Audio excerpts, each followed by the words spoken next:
Hello guys, John with you, and we're back with another update. Okay, and notice how I didn't say quick this time, because it's not going to be a quick one. It's going to be reasonably long without being too long, hopefully.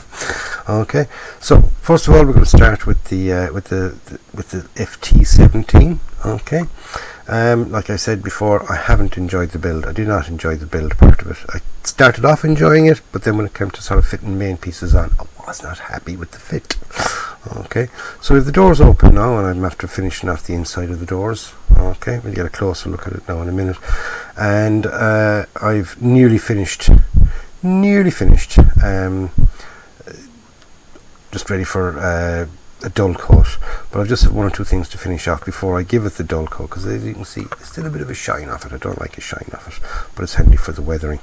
Okay, so I've done the turret. I finished off the weathering and all that on the turret, and if you can see there, I've got some nice scratches there, and one or two of them then go down to the metal. Okay, see that? Whereas on the lower hull we just have, say, the yellow scratches where it's kind of taken off the paint, because it would have been painted, say, originally in the lighter colour, and then the camouflage pattern then is added afterwards. Right, now all I did for the weathering on that was, believe it or not, I just gave it a good strong black wash. Okay, and while the wash was still wet, right, I added in some other colours. Now, as you know, I use oil paints. Okay, just a few little blotches of oil paint. They're probably gone hard yet. Hard, but they're still comes off. So I mixed up my wash with black and a bit of white spirit. Well, that, let's say one side is wet, then just add in some of the lighter tones on the edge of a toothpick, a couple of little dots, and then just start blending that down and around and in, and you end up then with just a nice kind of a dirty look. Okay, and a natural dirty look, right? And from that then you paint the lighter colour onto it in just little random scrapes here and there, where the paint would have sort of scraped off the main, say, the camouflage colours. Remember, these wouldn't all be nicely factory done and sealed in and all that. They're just, the paint is slapped on.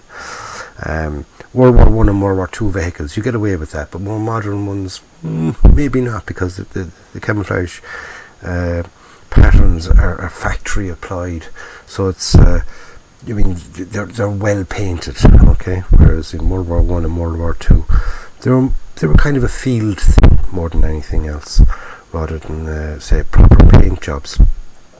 So the paint would have scraped off, and like I did then up on those ones here, where I've gone in the inside then with a bit of hull red. The reason I use hull red is just to show that it's down to the rust coat. Okay, so nearly finished that. Like I said, you just have to go around and do the all the little scrapes, fill in a couple of them with things like that, and then give it a dull coat, and then I'm finished with that. But I'm going to be fitting that into the vignette base, which is what this video is about. It's about doing the little vignette base, then doing a little base for it. Okay, making a little dial. Well, vignette. We'll call it a vignette. Vignette is sort of small, whereas the dial is sort of the full scene, whereas this is just a little clump. Now, because that's a nice small one, okay, nice small tank, I only need a small little base for it. And make it small enough, because that, say, sitting on a shelf wouldn't look that impressive. Look good enough, but if it had a little base, just makes it look that little bit nicer. Just bring it up that little extra little bit. What's handy for that, believe it or not, are photo frames. As it says there, photo frame. This is a little 4 inches by 6 inch one, or 10 by 15 centimeters if you want to go that way. And if you lay it down, you'll see. Okay, that's going to fit nicely in there. Right. So I'm going to kind of build that up in the centre, a little bit of sort of give it kind of an earthworks look, bit of rubble, tank in the middle, absolutely gorgeous, lovely black shiny outsides on it. I still have a decal there that I can stick on there that has the the tank FT17, and you know, you'll always get them at the bottom of your decal sheet. Now, I don't have it to hand. I should have had it out with me, but little, you know, little decal of what the vehicle is. Okay, so what you need for this this little vignette base, you need a photo frame. Okay, and remember, just because this is a small one, you don't need a frame that size. If you want to get bigger, obviously bigger frame, and everything else then is just more of it. Alright, so I use this stuff here, which is Das clay. It's an air drying clay. Okay, Das is the brand that I kind of prefer to go on to. I like it. I've tried one or two other brands and it's just not as good. Das takes a little bit longer to dry, but absolutely fabulous. Really good. Comes in two colors, terracotta, which is this one, which is the one I buy, and also comes in white. Now I buy the terracotta because if a little bit of whatever chips off or anything like that, you're going to end up with a nice sort of a reddish kind of brown color underneath, and you know, patches of earth, patches of, you know, dried earth or whatever. At least it's not white. Okay, so we need some Das clay. Now, because we want to keep the outside of that nice and clean, a bit of Tamiya tape or some form of masking tape is required for that. And as we said, I mean, that's going to fit there. So you got a couple of little bits either side of it. Now, you wouldn't really put it straight. Don't know why, but just at an angle it makes it look that little bit nicer. So you're going to have one or two little spots there. So you can put a little bit of rubble or something in there. So you can either use rubble, which is something similar to that, right? It's all bricks and things. I can break a couple of them up, give them a few snips, break them up, make them smaller, and you can also use some, say, greenery. Okay, this is just some lichen, moss, stuff like that. This is all sort of modeller's quality stuff. Have it for a long time, but it'll do the job. Okay, you can use some of that if you want to go down sort of down that road. If you're doing a bigger one, shall we say, won't be using it with this one. It's too small. I'm going to be using just a small bit of rubble, and that's about it really. Oh yes, but I will be using some of this as well. Some sand. Okay, some really fine sifted sand, and that just makes it not so smooth. Okay, so just to give it a bit of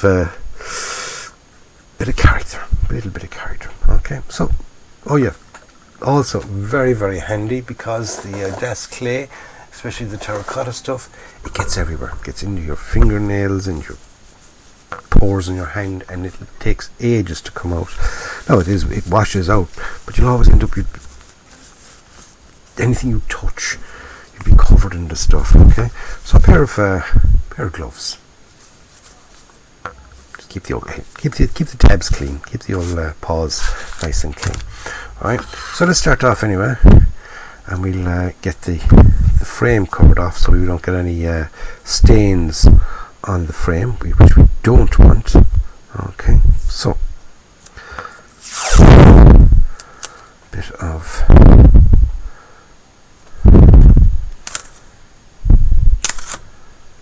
that.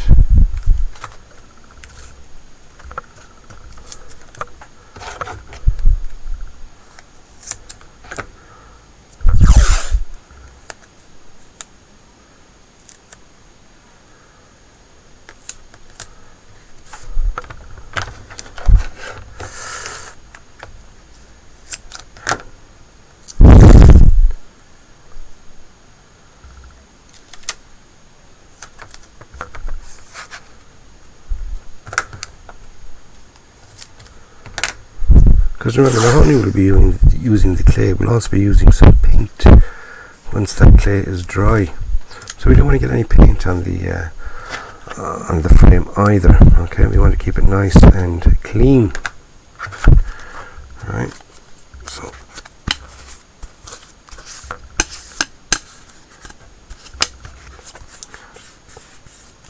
I can hear something flapping away at the bottom of this. And there's this little stand, you know, which we don't need. We don't need that. So let's just there we go. Bit of destruction. love a bit of distraction. Okay.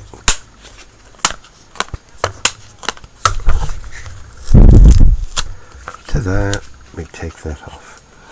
No, you can take the glass out if you want. I don't bother. I never bother with it. Leave the glass in. It's not doing any harm. It's not in the way, and just saves me having to sort of either store a piece of glass, which is not a very nice thing to do, especially with children around the house. They don't want to get caught with some glass. And you're going to cover it over with clay, so you're kind of protecting it. And unless you have a use for that little bit of glass, okay. But if you don't have a use for it, leave it there. Leave it there. Don't bother taking it out. It's only more hassle. Like I said, you do have to dump it, don't you? Dispose of it. So there you go. So now it's covered.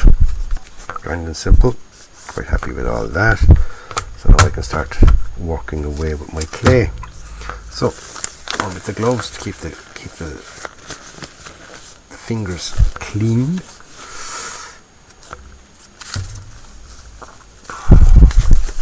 Like I said, that clay, it just gets into the pores of the skin, and you're kind of, it's awkward to wash out. It's not impossible, it's just awkward. Okay, so get out your Das clay, give it a bit of kneading. Okay, like a bit of dough, right? Flatten it out.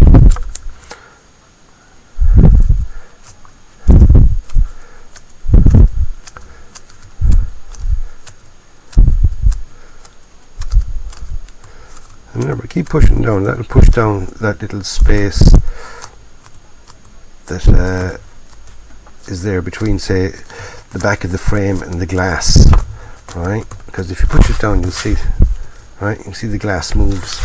But by pushing it down and pushing the clay into that space,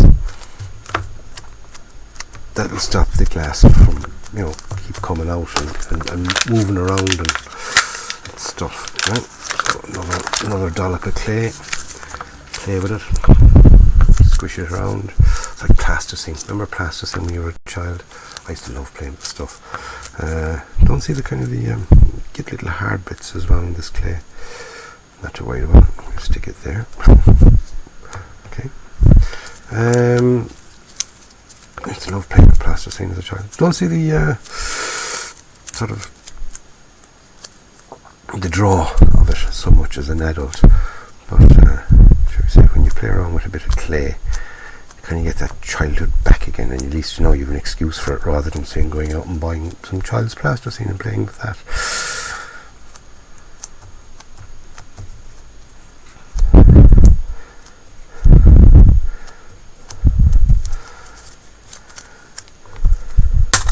Whoops.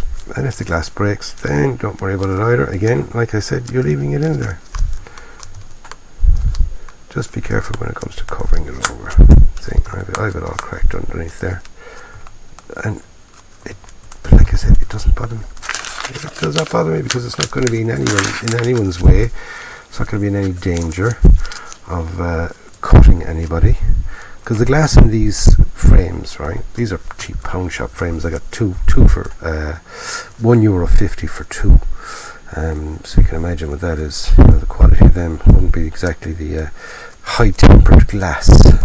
Shall I say? It's the cheap stuff. Okay.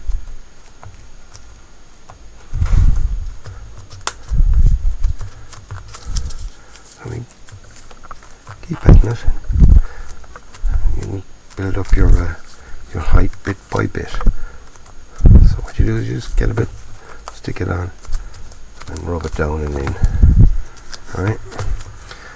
And remember, don't really worry about whether it's going to be up in one side, down in the other, or a bit uneven, because this stuff is pretty soft. And that, like I said, I'm going to be sticking the model into it. Okay. And that way then, when the whole thing is finished and the whole thing is dry, you could basically turn it upside down and your model won't fall off. So there's no fear there of it falling off the diorama or the vignette Also, it makes it look that little bit better when the tracks are kind of sort of dug in a little bit, because you know tanks are heavy, even little ones like that. That was a couple of tons weight, and in soft earth, it is going to sink, isn't it? It is going to sink into the mud, you know. It's not exactly on a hard surface, unless you're going to do it as a hard surface, then you can have it sort of sitting on top. But if you're going to go to the bother of you know, making earth, sit it into it, makes it look good.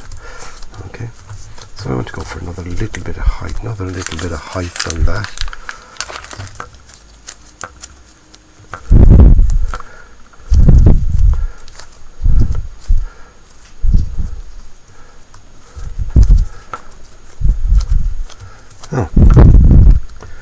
When you're happy with your height, okay, bit of water,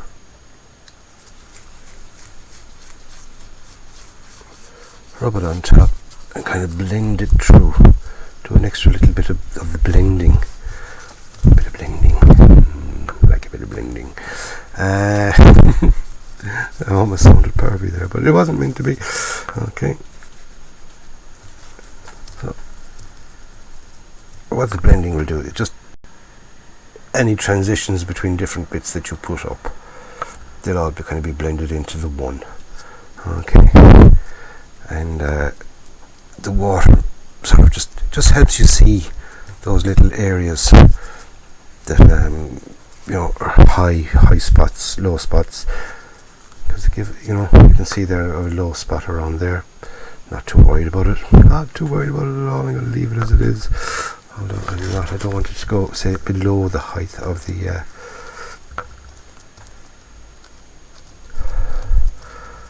frame. See, add it in. Another little low spot over here. But it's when you use the water, that's when you notice these little spots.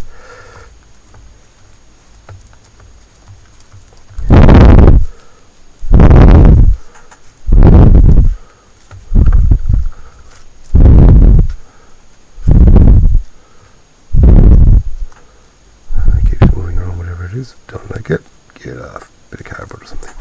Alright, so there we go, we've got the plaster down, okay, or the clay plaster. It's not plaster, John, it's clay.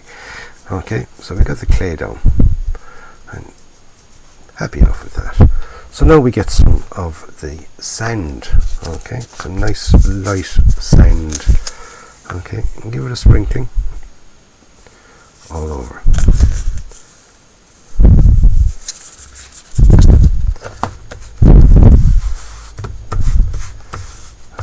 It in and pushing it down.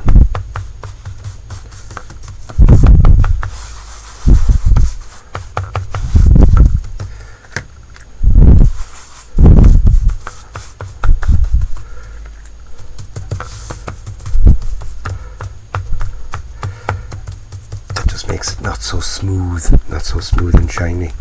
Okay, so next I want some rubble.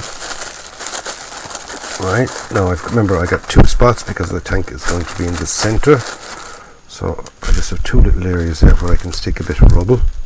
So put them on and literally just push them into place. Let them sink in. Have them sticking up if you want. Right, a couple here and there.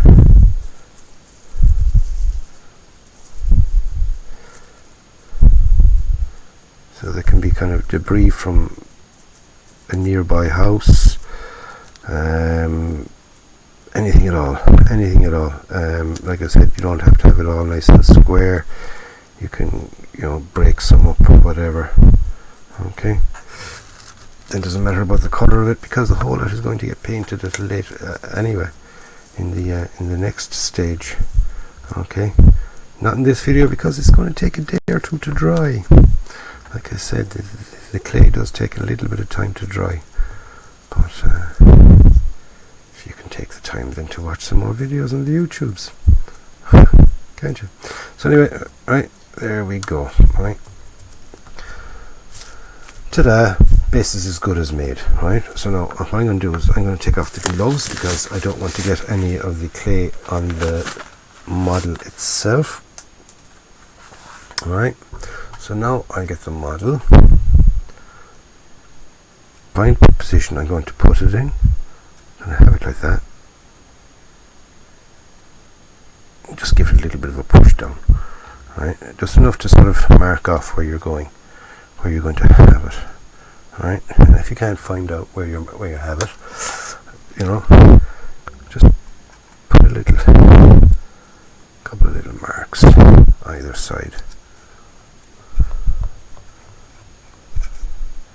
Remember, you don't want to sort of sunk into it, but you want to sort of fit it in place. Okay, now where I have my little pokery jabbery here, and I can kind of give myself a little bit of a groove along there. Okay, where I'm going to put the tracks. Right, where's the other one?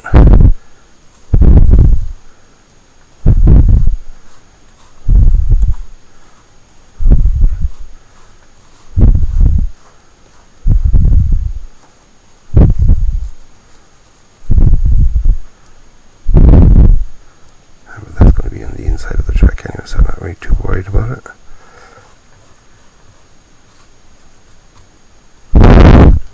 Okay, pop on our vehicle. You can kind of push all that stuff back in there, up and around the tracks.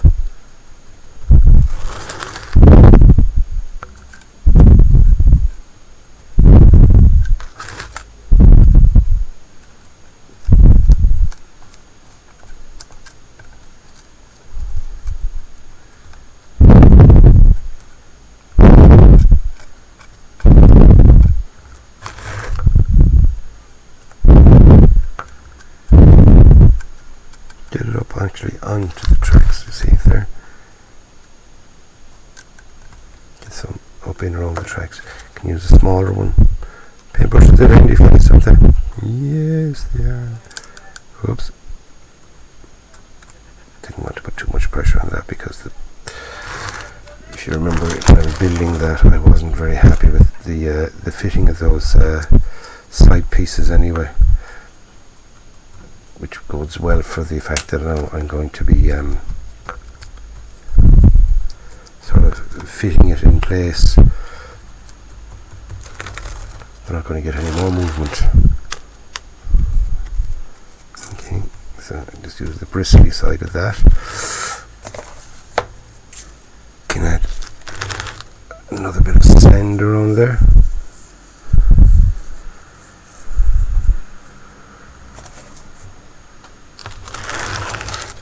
To both sides.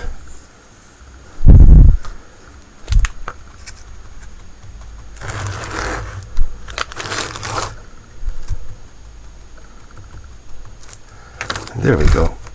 That's it. There's your little vignette base made, and it's literally a case of now just wait for that to dry, and then we'll get it painted up. So I'm going to leave that dry. I give 24 hours anyway, minimum. We'll see what it looks like tomorrow. Because even if it's sort of 3/4 dry, you can carry on then with the painting. So join me for the next video on this, and we can kind of hopefully get it finished off. It would be nice to be able to get it finished off. Just the last bit of the painting. Give that a couple of seconds to dry, because you know, Tamiya paints, they dry very, very fast. And then we can take off the tape, stick on our little decal, and away we go. But if not, anyway, at least we get the bottom painted, and because we might use some oils as well, get some oil kind of colours in there. But if we're using oils, we can't take off that. We'll see how it goes. Sort of on a wing and a prayer here at the moment. That's how I do these things. I very rarely actually sort of plan my work, shall we say. I kind of set out and I have an idea in my head, but always I keep my ideas nice and fluid so they can be changed. So if the circumstances, like if something happens with the kit, then you got to change your mind. Or even while you're doing it, you might say, oh, well, I could put a little tree or a shrub, because I have some little 1/3 scale shrubs and things, so I'll stick them then in there, or, you know, whatever. If you had a figure, you could have them standing there, things like that. So yeah, as you can see, from size wise, it's nice and small, it's nice and decent. So join me for the next one, where we'll do some more work on it, and I'll have the last of the weathering done as well on that, and we'll see how things work out. So join me on the next one, and the easiest way to join me on the next one would be to subscribe to the channel. And if you have already, thank you very much. If you haven't, then hit the subscribe button. It's there. Yeah, I think it's about here, thereabouts. Hit that and subscribe to the channel, and also then hit the bell. And by hitting the bell, then you'll be notified as soon as I upload another video. And please give it the old thumbs up, give it the like, and that helps me along then with the YouTube peoples, and pushes me up along the list. Makes me one of their nice modelers. Okay, so thanks for taking your time out. Hope you've got a few tips from this, and you know, it's always nice to, if you go to the bother of making a kit and spending the money and doing it up, give it a nice little base. Okay, granted, you won't have room for all of them to have a base, especially if you're like me, you're building like crazy, and you're popping out maybe 20 models a year. Where are you going to put them? Where are you going to put them? Where are you going to stick them? You know, so most of them just go kind of along a shelf, you know, lined up along a shelf. But for little ones like this, and say, you know, some expensive ones that you spent a bit of money on, go that extra little bit, because build yourself a base, then makes it look 10 times better for a fraction of what your kit itself cost, but really enhances the look of the kit. So I'll catch you again soon. Take care, stay safe out there, and go and buy yourself a kit and some das clay and a frame and a few other bits and pieces. Build them and enjoy it. I'll catch you again soon. Take care.